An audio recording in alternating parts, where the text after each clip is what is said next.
It was just another quiet evening at the Oak Bistro, a place known for its rustic charm, warm ambience, and the kind of food that made people feel like they were dining in someone's cozy kitchen. The clink of silverware on plates, the soft murmur of conversations, and the gentle hum of the kitchen from behind the swinging doors were a familiar soundtrack to everyone who worked there. Yet, tonight, something felt different. Something was about to unfold that would change the way the manager, Peter, viewed his team and the world around him. Peter had always been a man of routine, his life centered around numbers, orders, and maintaining the smooth flow of the restaurant. He knew his staff well, each had their own quirks, their own rhythm. But there was one employee he had never paid much attention to, Mia, the young waitress who had started working here a few months ago. Mia was quiet, kept to herself, and often seemed lost in thought, which had always made Peter think that she was simply shy. He had no idea that she carried a secret, one that no one in the bustling restaurant had ever noticed. The night began like any other. As Peter walked through the dining area, ensuring everything was running smoothly, he noticed Mia moving quickly between tables. She was trying her best to keep up with the rush, but he saw the slight tremor in her hand as she refilled glasses and delivered meals. It wasn't long before he saw something odd. Mia, after serving a table, slipped something into her bag. Peter was a few steps away and had been watching her out of the corner of his eye. At first, he thought it was just a napkin or something trivial, but then he saw it clearly, a small loaf of leftover bread. Peter frowned, unsure of what he had just witnessed. It was strange, but not alarming. His first thought was that perhaps Mia was just being wasteful, or maybe she had just taken it for someone at home. But something didn't sit right with him, and as the night wore on, his curiosity only deepened. Why would a waitress, someone with a job that provided steady pay, hide leftover food? His mind raced with questions that didn't make sense to him. He decided to confront her. But not in an accusatory way.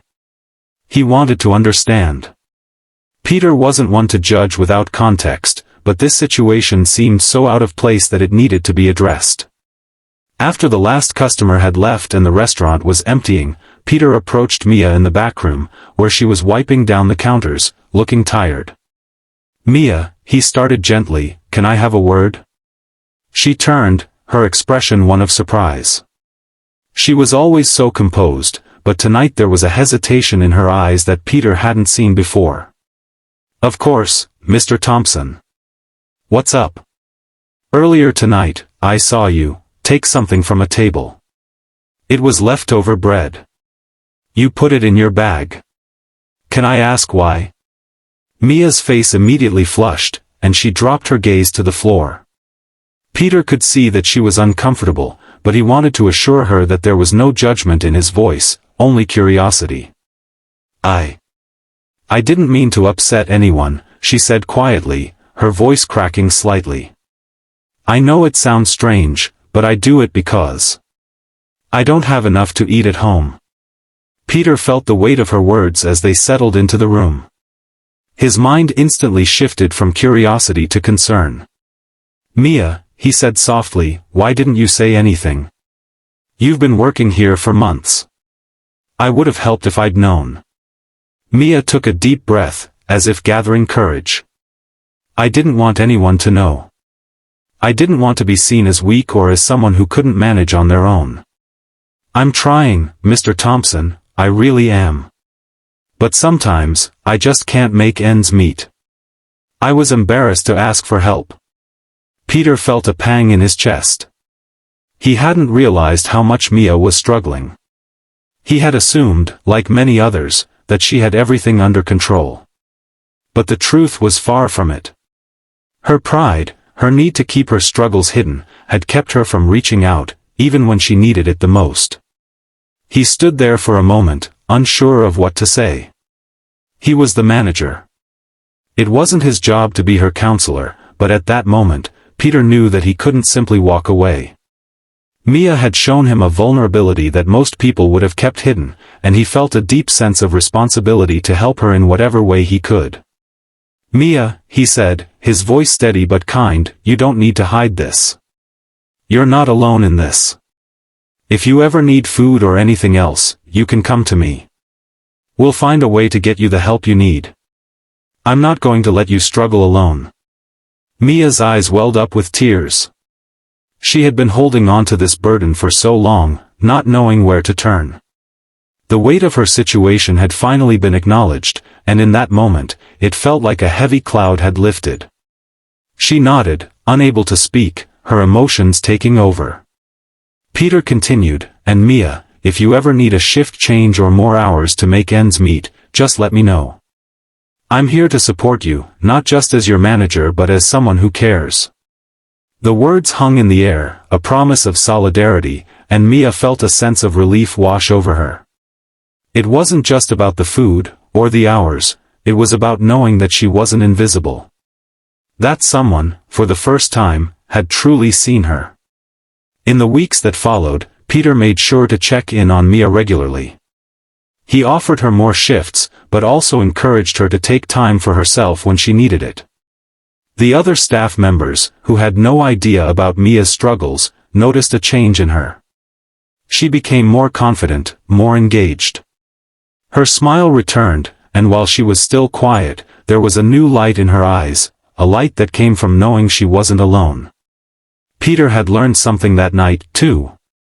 He had learned that as a manager, his role wasn't just to oversee the work, it was to be there for his team, to understand them beyond the uniforms they wore or the tasks they completed. Everyone carried a story, some of which were hidden beneath the surface, just waiting for someone to acknowledge them. Mia's courage to open up to him had changed him, and it had changed the way he viewed the people around him.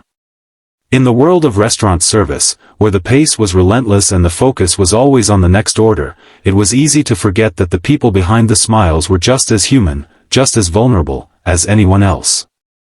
But that night, Peter remembered that it wasn't just about food and drink, it was about compassion, understanding, and the strength that came from helping one another when life got tough. Throughout this journey, Peter and Mia faced several challenges.